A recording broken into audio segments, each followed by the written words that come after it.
동생들 안녕? 추준진남의 알렌형이야. 오늘 영상에서는 우리가 가서는 안 될 회사들을 거르는 방법에 대해서 다뤄볼 예정이에요. 사실 이제 취업이 여전히 힘들고 앞으로도 계속 어려울 건데, 그래서 막 조급할 거야. 빨리 어디라도 가야겠다. 부처만 주면은 그 어떤 곳이든 가야겠다. 이런 마음이 당연히 생기지. 나도 경험해봤었고 내 주변 동생들 많이 경험하고 있고, 그 마음 못 이해하는 건 아닌데, 그럼에도 불구하고 가서는 안 되는 회사들이 있어. 그런 데 가면은 연봉도 적게 받고 워크라이프 밸런스 파괴돼가지고 행복도 잃고 건강도 잃고 또 커리어도 꼬여서 그 다음 이직도 안 되는 이런 악덕 회사들이 많이 있어. 생각보다.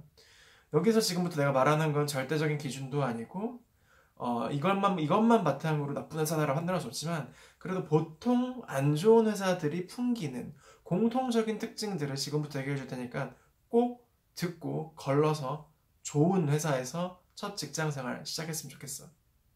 우선 첫 번째, 구직 사이트에 지나치게 자주 채용 정보를 올리는 회사들은 뭔가 의심을 해봐야 돼. 당연한 얘기지만 사람이 계속 퇴사를 한다 하니까 계속 굳이 채용 사이트에 공고를 올리는 거거든. 누군가 계속 나가니까. 근데 계속 사람들이 퇴사한다는 것은 뭔가 이 산업에 문제가 있다거나 회사에 문제가 있다거나 아니면 그 포지션에 문제가 지금 있다라는 걸 의미하는 거겠지. 그래서 뭐 1년에 한두 번 정도 올리는 게 아니라 뭐 막 월 단위, 주 단위로 계속 같은 채용 공고를 올린다는 거는 일단 좀 걸러도 될 것 같아. 물론 업의 특성에 따라 퇴사율이 좀 높은 업들이 있어. 예를 들어서 뭐 임시 직원들, 알바들을 많이 쓰는 업종이 있지. 그런 데는 사람들이 자주 들락날락 하기 때문에 퇴사율이 높을 수밖에 없어. 자주 채용 공고를 올리고. 하지만 그게 아니고선 대다수의 회사는 일단 퇴사율이 높고 같은 포지션, 같은 직무에 대한 채용 공고가 자주 올라온다는 것은 뭔가 문제가 있다는 거야. 일단 그런 회사들은 색안경을 끼고 뭔가 의심의 눈초리로 바라볼 필요가 있어. 두 번째, 가족 회사 혹은 혈연 회사는 좀 피하는 게 좋아. 이런 회사들의 특징은 일단 대표부터 시작을 해서 뭐 대표의 자식들, 와이프, 뭐 여동생, 남동생, 형, 누나, 뭐 엄마, 아빠 이런 사람들이 회사의 주요 요직들을 쫙 포지션을 갖고 있어.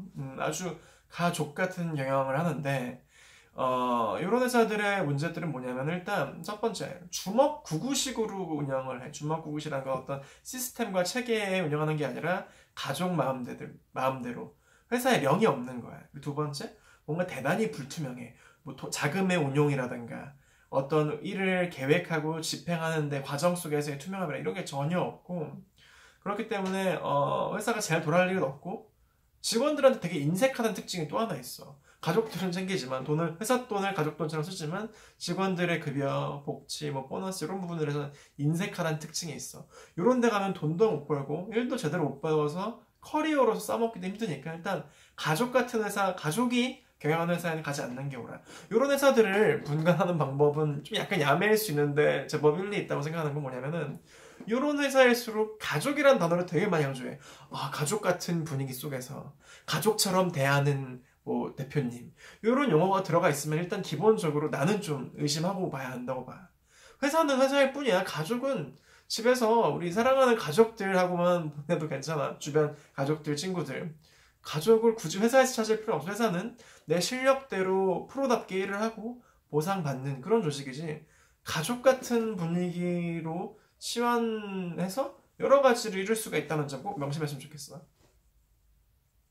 세 번째, 돈 얘기 혹은 조건에 대한 얘기, 그리고 계약서 작성, 이런 부분들에 있어서 뭔가 모호하거나 망설이는 회사는 제껴. 회사에 우리 놀러 가는 게 아니야. 회사에는 내가 나의 시간과 에너지를 노동으로서 제공하고 거기에 대한 대가로서 내가 어떤 삶을 영위할 수 있는 월급을 받는 계약을 체결하는 관계가 나와 회사의 관계야. 근데 그런 회사 많지는 않지만 뭔가 연봉을 명시하지 않는다거나 혹은 면접 보고 나서 이제 처우 같은 거 얘기해야 되는데 그 금액을 되게 모호하게 얘기한다거나 하는 회사들은 일단 기본이 안 돼 있는 회사야. 이 회사마다 장난질 회사들이 있거든. 예를 들어서 총 급여를 얘기하는데 막 기본급과 상여급을 합쳐가지고 두루뭉실하게 말한다거나 근데 올해는 실적이 안 좋으니까 상여가 없어요 라고 뒤늦게 말하는 회사가 있을 수도 있고, 지금 받는 금액이 기본급인지 혹은 상여가 포함된 금액인지, 전체 금액을 12개월로 나눴는지 18개월로 나눴는지, 홀수들 짝수대라는 어떻게 나오는지, 상여는 어떻게 나오는지에 대해서 명확히 커뮤니케이션 안 해주는 회사는 뭔가 구린 회사라고 나는 생각을 해도 된다고 봐. 또 이런 부분들에 있어서 내가 이게 세전 금액인지 세후 금액인지 이런 부분도 보통은 이제 세전으로 얘기하지만 뭐 장난질을 치는 애들이 많이 있어요. 이런 부분들에 대해서 커뮤니케이션 자체를 꺼리는 애들이 있는데, 그런 회사들은 가면 안 돼요. 또 나아가서 이 조건, 구두로 얘기한 조건들을 계약서로 작성을 함에 있어서 뭔가 시간을 차일피일 미룬다거나 대충 쓰려고 한다거나, 이미 작성했으니까 도장만 찍으시면 된다, 이런 식의 커뮤니케이션을 하는 회사들은 기본이 안 된 회사고, 높은 확률로 나중에 우리한테 손해를 안겨줄 가능성이 있는 회사라고 생각을 해. 돈이나 조건, 계약 관계에 있어서 모호한 커뮤니케이션하고 피하는 회사들은 일단 제껴둬봐. 네 번째, 학력이나 경력 무관으로 뽑는 회사는 정말 의미가 없다고 난 생각을 해. 많지는 않은 것 같아요. 나 우연히 검색하다가 몇 군데를 봤는데, 학력이나 경력이 무관한 회사를 들어가면은 사실 이제 들어가긴 쉬울 거잖아. 내 학력도 안 보고 경력이나 스펙을 안 보니까 들어가긴 쉽겠지. 근데 뭐든지 그래. 쉽게 얻는 거는 뭐 다 그런데 이유가 있어. 쉽게 날 뽑을 수 있다는 건, 내가 쉽게 들어갈 수 있다는 건 뭐냐면은 다른 사람도 쉽게 뽑을 수 있다는 거, 날 쉽게 대체 가능한 직무라는 거고, 날 쉽게 대체 가능할 수 있다는 거고, 그래서 아마 급여도 짤 거고, 그때 그럼 내가 경력도 없고 학력도 없이 할 수 있는 일이라는 것은 되게 쉬운 일일 가능성이 높은데, 그 일을 안만 해본들 나의 커리어로서도 의미가 없어서 내가 차후에 그 다음 커리어 싸움에 있어서도 큰 의미가 없는 경력이 될 가능성이 높다는 것이. 그래서 기억하면 돼. 너무 쉽게 들어가는 경력, 학력, 뭐 특정한 뭐 스킬셋이 필요 없는 이런 직무는 굳이 할 필요가 없어. 내가 노력을 하고 내가 실력을 갖고 어플라이를 해서 쟁취한 것만이 나는 의미 있는 직업이라고 생각을 해. 다섯 번째, 기업 정보 사이트에서 지나치게 후기나 뭐 별점, 평점이 높은 회사는 의심해야 돼. 요즘 막 그런 회사들, 이제 현직자 혹은 전 직장들이 막 평가해주고 별점 매기는 사이트들 많이 있잖아. 그런 사이트들 보면은 이제 막 되게 생생한 후기들을 들을 수 있어서 보면은 이 회사 안 좋구나, 좋구나 이렇게 판단할 수 있게 되어서 되게 편리해지고 좋은 세상이 됐지. 좋은 서비스들인데, 근데 이런 서비스들이 좀 평점이 조작이 되는 이야기들이 조금 있어. 내가 좀 들어서. 뭔 말이냐면, 예를 들어서 대표들도 아는 거야. 우리 회사가 막 퇴사율이 높아. 그리고 퇴사한 사람들 후기를 안 좋게 남겼어. 그러면 우리가 사람을 뽑음에 있어서 구직자들이 그걸 보니까 막 우리가 구직자들 그걸 보니까 막 안 지원하고 싶을 거잖아. 그래서 막 쓰게 하는 거야. 우리 내부 직원들이나 전 현직 직원들한테 우리 회사 좋다고 막 쓰라고 시키는 회사들이 실제로 있어. 내가 정말 알아. 그런 회사들 몇 군데 있어. 그래서 막 별점이 올라가기 시작해. 막 쓰면 우리 회사 너무 좋아요. 민주적이고 창의적인 뭐 문화를 장려하고 연봉도 많이 주고 뭐 간식도 많이 주고 대표님 좋아요, 사랑해요. 별이 올라가. 그래서 별이 원래 하나짜리였는데 막 3점, 4점 올라가는 회사가 실제 있었어. 유명한 회사가 있어.